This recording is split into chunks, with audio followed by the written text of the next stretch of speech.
The group of Mr. Durakan, their topic is difficult to understand for those who are not Ilocano because of the language that they use. However, in my opinion, something is lacking in their mediation process because they did not reach the Office of the Alternative Dispute Resolution, so they are not following instructions. The scene is good, the angle and light are right, and the story is easy to understand, and there is nothing wrong with their scene. The actors did not perform very well their respective roles. The flow of their story was easy to understand, but there is no thrill in the story.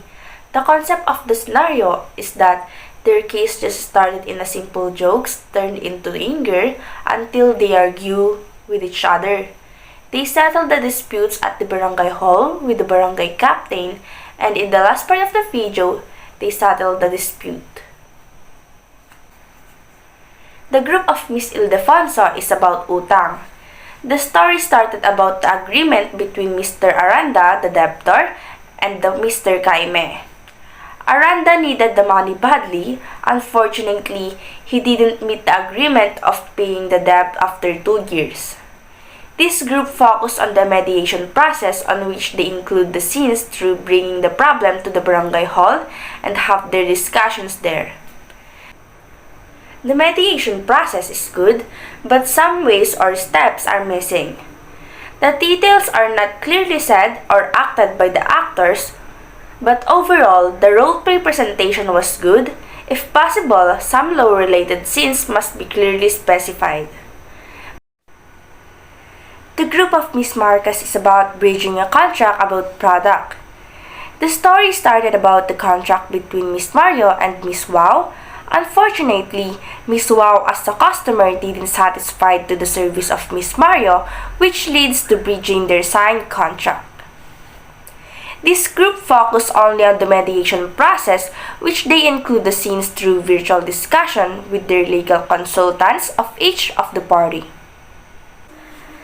The mediation process is presented in a good way because it has detailed scenarios, especially when Miss Marcos introduced herself and stated her duties as a mediator in the two parties. But as an observant viewer, some statement or dialogue of the characters are not clearly stated because of the technicalities and difficulties that encountered by having virtual meetings. Overall, the role-play presentation was good, but some dispute scenarios and reasons are missing. So I suggest that if possible, the scenes will make it actual and not by virtual meetings because the technicalities that we've been encountered can affect the product of the video presentation. The group of Mr. Resurrection is about noise complaint. The topic is very common because it happens in real-life situations. In my personal experience here on our barangay, it happens when some of our neighbors having a party until midnight. The scene is very consistent and there is no dynamic.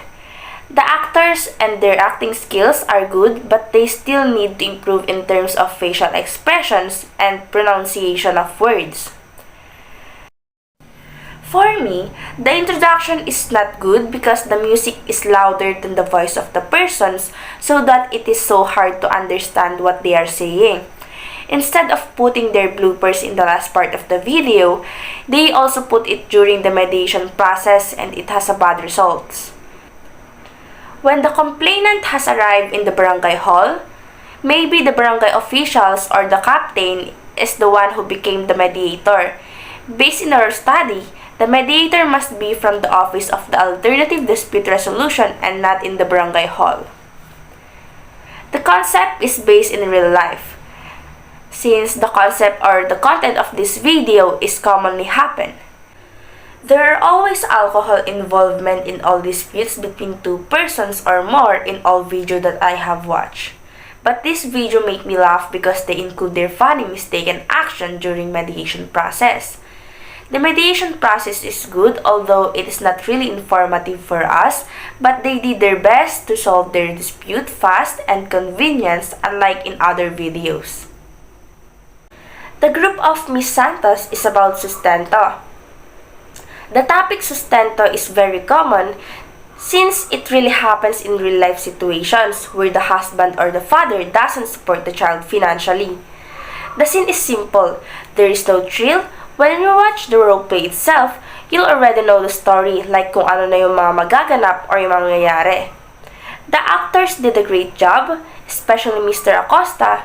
The way he speaks is so realistic. He acts so natural, and Miss Santos should improve her facial expression and the way of delivering her lines. The twins should at least make a little scenario, not just standing beside Miss Santos doing nothing. Mr. Ravina is good at delivering his lines. Overall is good. The flow of the story was nice, but there is no twist on the story. It should be very exciting to watch if there is a thrill or twist or any unexpected scenes, but the slap scene is so realistic. Their concept is realistic and it happens in real life, mostly in the program of Rafi Tulfo in action. There are a lot of cases where the father doesn't support his children financially, that it makes the wife or the mother of the children make a complaint in barangay or police. They followed the steps in performing the process of mediation, which is the mediator offered a solution, which is the win-win solution that both parties agree to solve the dispute, conflict between the two parties.